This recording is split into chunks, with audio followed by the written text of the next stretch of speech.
Mon intuition, c'est que dans le domaine du droit, on est peut-être dans le cadre d'une bulle, ou en tout cas, on surestime peut-être un peu les capacités actuelles et même futures de l'IA.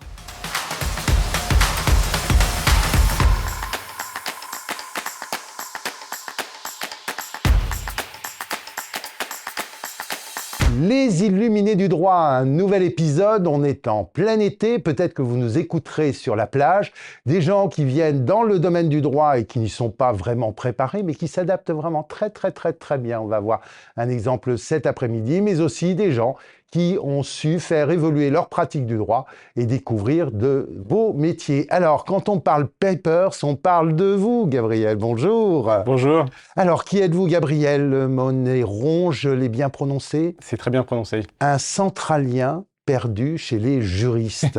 Quelle idée! Vous avez été en queue de classement, vous avez été pas sage, vous avez fait de mauvaises rencontres. Qu'est-ce qui fait aujourd'hui, je suis un petit peu critique, que vous êtes dans le domaine du droit? Il y a de plus en plus d'ingénieurs qui nous ont rejoints. Ça va être intéressant d'avoir votre point de vue sur cette profession, celle d'avocat. Je vais parler un petit peu, mais modérément, mais surtout tout le domaine du droit, le domaine du chiffre. Parce que Papers, en quelques chiffres, en fait, aujourd'hui, ça représente quoi? 5 années de naissance, déjà? Exactement. Et puis, on est une cinquantaine de salariés avec un bureau. On est en région parisienne, dans le 2e arrondissement. Voilà, donc si vous voulez bien manger dans le coin, j'ai compris qu'il y avait des cantines sympas à Start-Upper. Alors, au départ, l'histoire, je reviendrai sur la question de centrale quand même au domaine du droit, mais Papers, de l'information financière gratuite au départ et puis des aménagements payants. C'est un modèle gratuit qui devient payant, c'est ça? Alors, le modèle Papers, c'est d'agréger des données qui viennent d'un certain nombre de sources institutionnelles. Par exemple, sur la partie société, il y a jusqu'à une trentaine de sources qui sont agrégées au même endroit, et de produire de la valeur en agrégeant ces données et en proposant du contenu. Et le modèle, c'est d'avoir une consultation individuelle qui est gratuite, et ce qui nous permet en fait de nous faire connaître. C'est ce qui nous permet aujourd'hui sur Papers d'avoir à peu près 10 millions de visiteurs uniques chaque mois. Et cette reconnaissance des pairs et puis ce trafic vont nous permettre de mettre en avant des solutions un peu plus avancées qui se basent sur ces mêmes données et qu'on va vendre à différents professionnels. Dans le domaine de la compliance, comment est-ce qu'on vérifie l'information financière Exactement. D'un client que l'on voudrait connaître ou un fournisseur qu'on voudrait Ça fait partie de nos plus gros clients, oui. Ce modèle, c'est assez original, mais c'est assez travaillé quand même, parce que vous avez plein de petits éléments de présentation qu'on n'avait pas avant sur l'information financière, où vous avez visualisé notamment des systèmes de détention. Je ne veux pas faire de la pub pour le produit, hein, mais en tout cas, c'est bien pensé.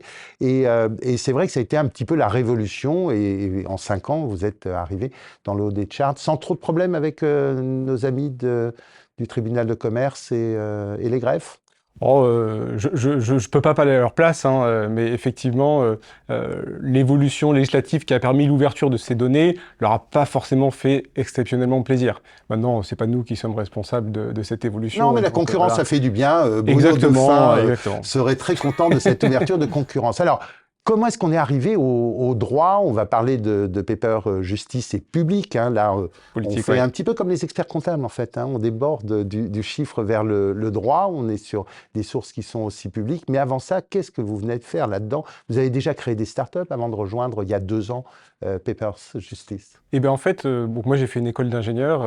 Je suis centralien, donc rien ne me prédestinait à arriver... Je suis centralien, ne le dites pas du bout de la bouche. Je serais vachement fier. Rien ne me prédestinait à arriver dans ce monde juridique que j'ai découvert il y a quelques années, effectivement. En fait, en sortie d'école, je me suis lancé avec un ami pour faire de la prestation en ingénierie. Donc, donc déjà création d'entreprise, une petite société qui est restée assez petite, hein, avec 2 personnes dans la société. Et puis, quelques années après, ma femme, Oui. qui est juriste, me parle de problématiques qu'elle a dans le cadre de son quotidien pour le suivi de l'actualité parlementaire. Dans le cadre de son travail. Elle travaillait à ce moment-là dans un cabinet de lobbying. Oui. Et en fait, elle se retrouvait à actualiser les pages de l'Assemblée nationale, du Sénat, toute la journée, en recherche de la petite information. Et c'est cette petite étincelle. En direct, c'est-à-dire, sauf sur certains projets, à pouvoir suivre 1 ou 2 téléviseurs, mais pas en tout cas toute une série de vues 24/24 sur les débats parlementaires. Exactement, c'est super difficile. Il y a 15 onglets qui sont ouverts en même temps, 3 vidéos qui tournent. Il y a tellement d'informations sur ces sujets. et surtout que l'information est concentrée sur des périodes de temps très restreintes. Mm. Par exemple, l'examen du projet de loi de finances, dont Oui. on entend toujours parler, il se passe en même temps 15 commissions qui parlent toutes plus ou moins des sujets qui nous intéressent, et donc l'explosion du volume d'informations est très difficile Et à on gérer. rajoute quelques commissions d'enquête et choses de ce type-là. Et Exactement. à ce moment-là, on voit que l'IA vous permet d'avoir votre épouse qui revient à la maison, en fait. C'était ça l'objectif? Alors finalement, ça s'est fait dans une temporalité un petit peu plus longue parce que malgré les superbes idées, il faut quand même un petit peu de temps pour le mettre en place. Mais c'est comme ça que je me suis retrouvé à développer au début dans mon coin un produit de suivi de l'actualité parlementaire. D'accord. Et en fait, par le biais des hasards, je connaissais déjà un des fondateurs de Papers OK. et je me suis rapproché d'eux et on a décidé de faire ce projet ensemble pour le monter et monter toute une entité sur les données juridiques Papers qui s'appelle Papers Droit. Pour aller voir sur Papers si vous voulez.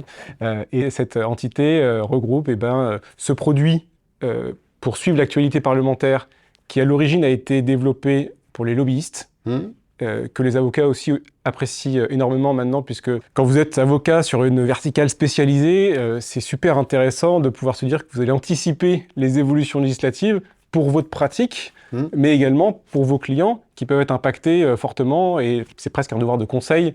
Oui, et puis on est aussi là pour influer sur la loi, hein, montrer que quelquefois le législateur a de mauvaises idées. Exactement. Et travailler avec des organisations interprofessionnelles, donc c'est vrai que ça fait partie du job.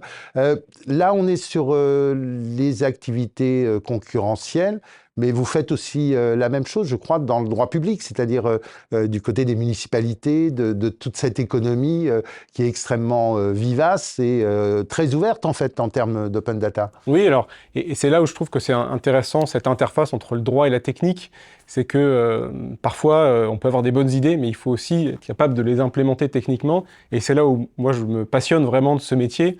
Pour prendre l'exemple des collectivités, vous savez sûrement que les documents qui sont officiels publiés par les collectivités sont publiés sur chacun des sites des collectivités. En France, 35 000 communes. Le compte rendu de la municipalité du Havre, vous allez sur le site de la ville du Havre. Voilà, il faut chercher dans les onglets. Ouais. Voilà, donc 35 000 communes, on rajoute les communautés de communes, les départements, les régions, ça fait un éclatement de l'information qui malheureusement aujourd'hui n'est pas centralisé sur une plateforme comme c'est le cas pour les textes nationaux sur Légifrance. Et donc ce qu'on a proposé comme solution, c'est une solution technique qui va sur tous ces sites régulièrement, qui détermine de façon extrêmement efficace comment et où aller trouver l'information, parce que vous ne pouvez pas vous permettre de parcourir tout le site tous les 2 jours. C'est un petit robot automatisé, Exactement. requête automatisée, c'est de l'IA, de la vraie IA, quoi. C'est vraiment un moment où on a, c'est, je pense, un des produits les plus innovants, une des briques tech les plus innovantes chez Papers, même si on ne communique pas forcément dessus, c'est qu'en interne, il y a une IA qui reproduit le comportement d'un humain pour aller réfléchir et chercher où trouver l'information que l'on cherche précisément. Ah, c'est vous la caméra qu'on met derrière l'avocat et qui regarde ce qu'il fait et qui permet de localiser les choses? Non, c'est pas pour l'avocat, c'est le robot, il apprend tout seul à explorer les sites internet des collectivités. Mais c'est pas grave, et il va collecter les données. L'avocat, hein, pourquoi pas. J'ai un petit peu écouté votre littérature, notamment nos amis Orama. J'ai compris que vous aviez une vue sur l'intelligence artificielle qui était moi, je trouve très pertinente et que j'aime beaucoup, notamment sur le côté intelligence. Pour vous, il faut être raisonnable, en fait, de l'automatisation, oui, mais pas du raisonnement et de la logique si on ne donne pas cette logique à la machine? Oui, alors, mon intuition, c'est que dans le domaine du droit, on est peut-être dans le cadre d'une bulle, ou en tout cas, on surestime peut-être un peu les capacités actuelles et même futures de l'IA, comme on l'appelle, l'intelligence artificielle. Ça permet d'augmenter les prix. En tout cas, voilà. L'enjeu, c'est ça, hein, c'est est-ce que l'augmentation de prix qui est proposée... Enfin, pour certains. Voilà, on attend en des baisses face, pour d'autres. Voilà. En fait, pourquoi on entend autant parler de ça dans le monde du droit? C'est parce que le droit, c'est du langage. Ces fameuses IA... ce sont des IA génératives qui manipulent le langage, donc c'est très naturel.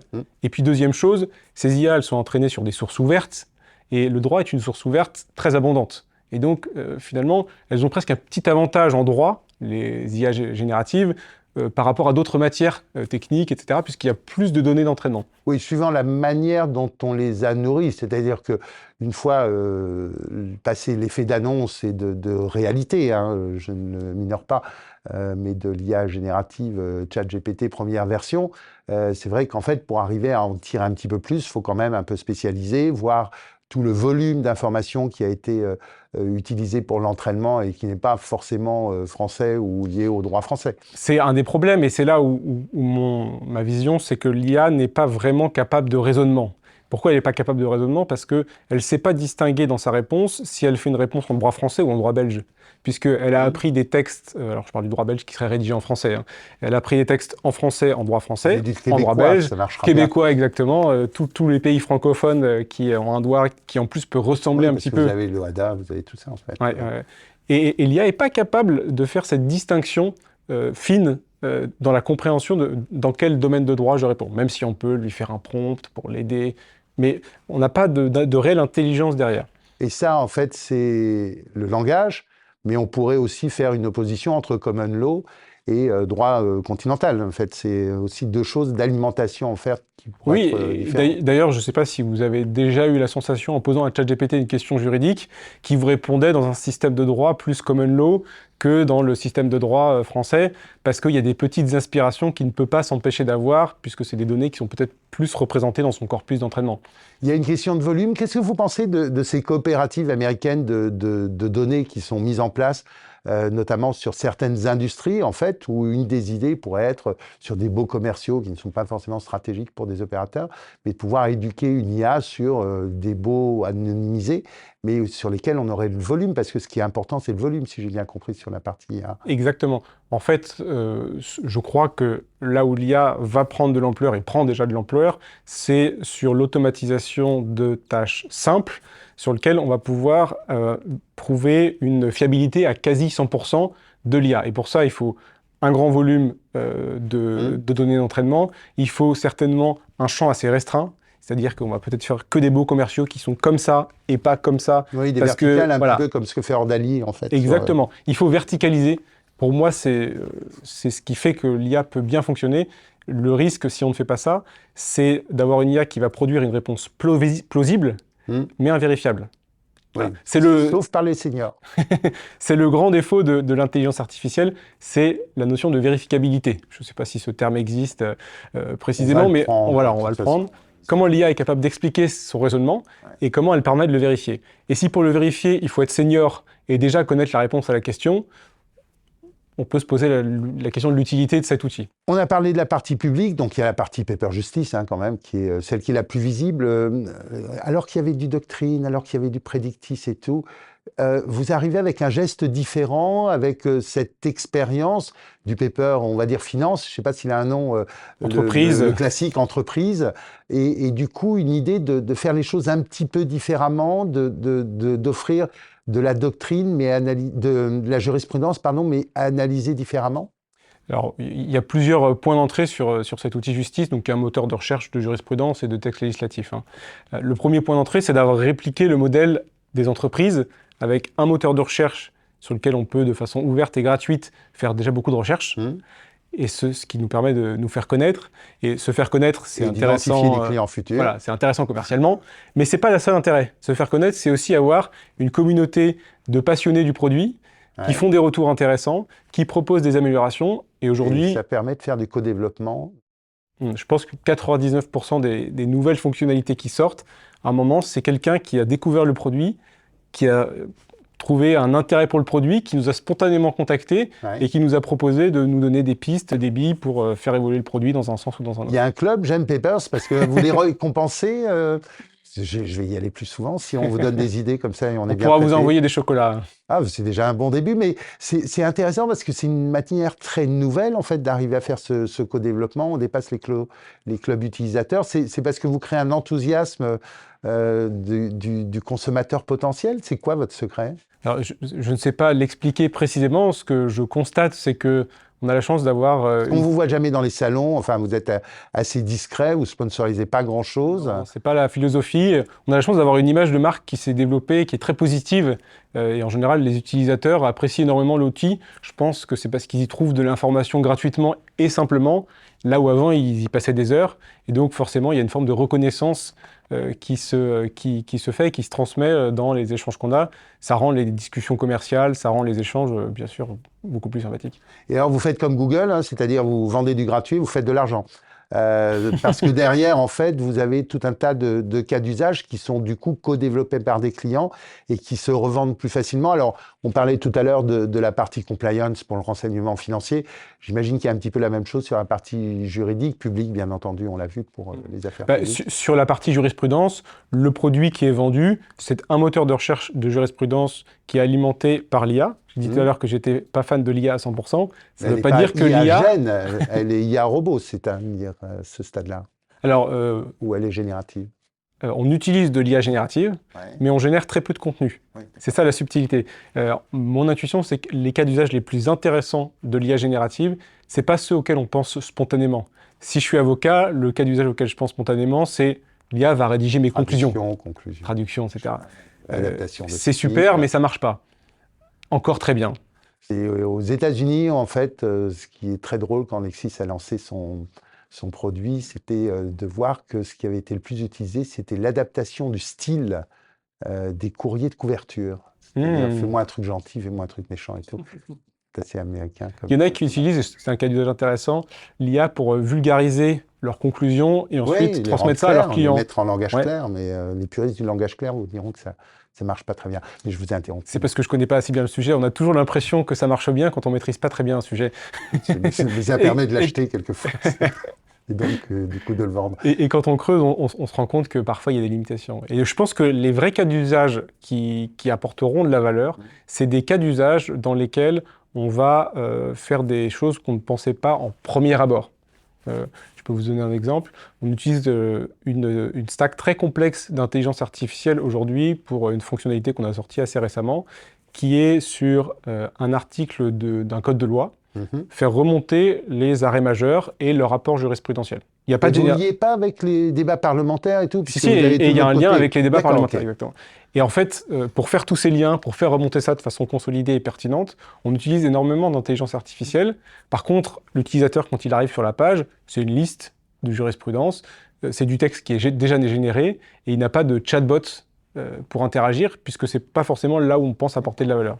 Et en dessous, il y a écrit la consommation carbone et le nombre de litres d'eau qui ont été générés par la requête. Pas encore. Pas encore, mais en tout cas, c'est dans les projets. C'est un vrai sujet, hein, la consommation, on va dire les enjeux énergétiques et même, on pourrait dire, RSE autour de l'intelligence artificielle. Et en fait, l'enjeu, c'est là où la technique revient, c'est que souvent sur ces sujets de RSE, ce qui va être important, c'est de réfléchir en amont à quelque chose de structuré et efficace. Et si le produit est efficace, si on a pris du temps pour réduire les requêtes et d'ailleurs les coûts qui sont derrière, en fait, assez naturellement, le produit va avoir un impact RSE qui est plutôt très bon. Bah oui, parce que pour un cabinet d'avocats, pour faire cet exercice chez De Gaulle Florence du rapport RSE, bah, c'est un élément de la double matérialité que l'on aura à discloser demain. Et donc, toutes ces consommations indirectes, de l'informatique jusqu'à l'IAGEN, vont nous obliger, vis-à-vis de nos clients, à reporter, d'où ma question un petit peu titillante. On nous le demande souvent d'ailleurs. Hein. Comment vous voyez un petit peu les avocats, les juristes d'entreprise, vus de votre fenêtre? Plutôt tech et un peu moins commercial quand même, donc assez froid finalement dans le rapport avec eux? Si, je fais beaucoup de commercial, en tout cas j'en fais de moins en moins, mais j'en ai fait beaucoup au lancement des produits, puisqu'il faut bien assurer la présence et répondre aux questions et suivre les dossiers commerciaux. Et c'est pas ça le commercial. Et c'est passionnant. C'est passionnant. Je trouve que et j'avais certainement avant de découvrir ce milieu, une image correspondant un peu au stéréotype d'un avocat un petit peu froid, parfois on pourrait dire un peu hautain, et avec un ego surdimensionné. Voilà, ça c'est ce avec quoi je suis arrivé comme bagage. J'ai aucun juriste dans ma famille. Mais donc... votre femme, oui, elle devait être contente. Ma femme m'a fait découvrir les choses un petit peu différemment, et puis en rencontrant de plus en plus d'avocats, de juristes d'entreprise, en fait, je me suis rendu compte que c'était loin d'être vrai. Peut-être qu'il y a 5 ou 10% de juristes qui font la réputation, parce que tout stéréotype a certainement un petit fondement. Et la grande majorité est sympathique, en fait. Voilà, exactement. La grande majorité est absolument sympathique et adorable. Et ils n'ont pas un petit problème quand même techniquement de mise à niveau, de management, de gestion de projet, de choses de ce type-là qui font que, vu de l'éducation que vous avez d'ingénieur, notamment sur cette partie gestion de projet, on aurait quand même quelques petits efforts à faire à la fac de droit. Oui, certainement. Et en même temps, je trouve que les avocats, et c'était des belles surprises en découvrant ce milieu, ont une pensée très structurée. Et c'est Le syllogisme vous apprend un peu cette logique. Oui, mais d'ailleurs, on est très jaloux des ingénieurs qui très vite comprennent ce qu'on raconte. Donc, mais c'est très appréciable de discuter en fait sur les sujets juridiques avec des avocats, en tout cas quand ils maîtrisent leur sujet, parce que la pensée est très claire, très structurée, et c'est nécessaire pour la pratique en fait. Et puis c'est souvent plus amical qu'avec des financiers, je ne sais pas pourquoi. Je ne sais pas pourquoi non plus. Comment est-ce qu'on voit projeter un petit peu tout ça, parce que le temps passe hélas trop vite, mon cher Gabriel, et on va devoir se quitter. Papers, dans 10 ans, c'est à quelle tête Qu'est-ce qu'on a rajouté comme moteur à la fusée? On a public, on a... C'est toujours difficile de prédire l'avenir. La stratégie et la volonté de Papers, l'ADN de Papers, on va dire que c'est la donnée, Ouais. l'information, la data si on parle en anglais. Et c'est ce qu'on a fait depuis déjà quelques années, c'est de rajouter de plus en plus de données, les sociétés, la jurisprudence, les textes de loi, les données parlementaires. On a sorti récemment les données autour de l'immobilier. Et je pense que cette stratégie va perdurer. Peut-être qu'on est proche d'arriver au bout de la diversité des données. Et Oui, donc, parce que vous êtes limité en fait par l'open data. Exactement. Parce que je vais vous dire, et au niveau européen. Voilà, et pas. donc c'est ça plutôt l'axe de développement, c'est que la donnée, on peut augmenter sur le panel et la largeur des données, et puis à un moment, on peut creuser en profondeur pour avoir une exhaustivité sur un territoire plus grand, sur une donnée particulière. Et c'est ce sur quoi on travaille. Par exemple, sur la partie société, on a déjà ouvert 5 pays supplémentaires depuis quelques mois, et l'objectif, c'est d'avoir une couverture européenne totale d'ici à peu près 2 ans. Parce qu'il y a des équivalents de systèmes de surveillance à notre tribunal de commerce et notre... Malheureusement, l'état de l'open data n'est pas le même partout, et ça dépend quand même beaucoup des pays. À ce propos, la France est plutôt précurseur et très bien loti. Y compris au niveau fiscal, on est très en avance. Sur tous les plans, y compris au niveau parlementaire, y compris au niveau juridictionnel, c'est assez impressionnant. Bon, on se quitte, Gabriel, en faisant tous les deux cocorico. Exactement, cocorico. Cocorico. En tout cas, un grand merci d'être venu nous parler, nous faire découvrir Papers, donc derrière le chiffre, le droit et toute cette partie publique, et puis bientôt, au-delà des affaires publiques, les municipalités. Et un moment de plus d'exploration avec les amis de l'Ami Liaison, du studio, qui nous reçoit à Saint-Ouen, les amis d'Open Law, le droit ouvert, qui nous font confiance et qui espèrent qu'avec tous ces points de vue différents sur les domaines du droit, vous serez enthousiaste à rejoindre ce secteur d'activité qui laisse d'incroyables carrières poindre devant vous. Vous pensiez un jour être là aujourd'hui? Jamais. Jamais. Alors, super. Et donc, merci à votre épouse. Et merci à elle. Et si vous êtes dans la technique et que le monde du droit vous intéresse, je vous encourage à y rentrer. Ah oui, c'est absolument passionnant. Stagiaire, apprenti, on recrute chez Papers au passage? Pas chez Papers, bien sûr, mais même plus largement, je conseille cette interface entre le droit et la technique à tous ceux qui ont cette double appétence parce qu'elle est passionnante. Alors, on ne peut que vous encourager. On vous dit à très bientôt. Et puis, merci venez Stéphane, vite merci donner à tous. des nouvelles. Au revoir, Gabriel. Au revoir.